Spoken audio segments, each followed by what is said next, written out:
நாம் கேட்கிறோம், அரசாங்கத்தை பார்த்து கேட்கிறோம். நீ கார்பரேஷன் தனி நாங்க சொன்னோம், இதெல்லாம் நாங்க சொன்னோம். 2003 பிறகு உள்ளவர்களை ஓய்வூதிய திட்டத்திலிருந்து விலக்கி விட்டீர்கள்.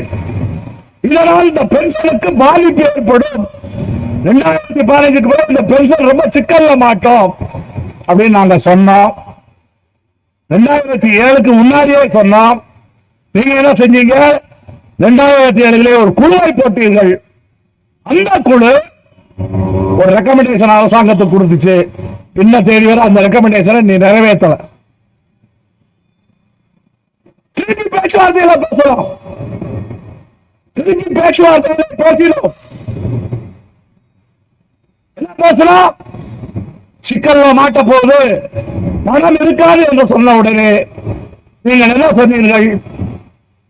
அதான் ஒண்ணு கவலைப்பட வேண்டாம், இதில் ஏற்படக்கூடிய பற்றாக்குறையை அரசாங்கம் வீடு கட்டும்போது ஒப்பந்த சரத்து 9 வருஷமா போட்டேன்.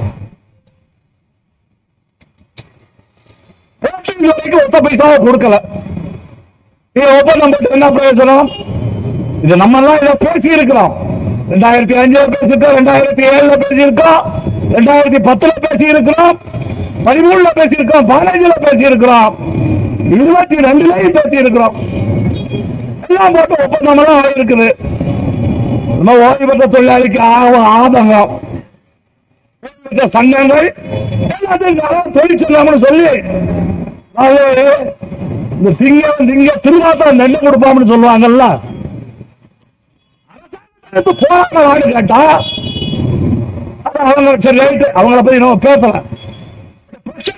தன்மையை புரிந்து கொள்ளாமல் ஒரு அமைப்பு போராடினால் பிரச்சனை என்னன்னே தெரியாம நீ பேசணும்னா தீர்வு கிடைக்கும். கேட்டோம், அவருக்கு பதில் இல்லை. இன்னொரு சொன்னோம், சரி நீங்க ஒப்பந்தத்தை ஒழுங்கு அமல்படுத்துறீங்களா? கையில பெரிய டாக்குமெண்டா வைத்திருந்தோம். அந்த 200 பக்க டாக்குமெண்ட ஃபைன் பண்ணி போக்குவரத்து செயலாளர் நீங்க உட்கார்ந்து படிங்க.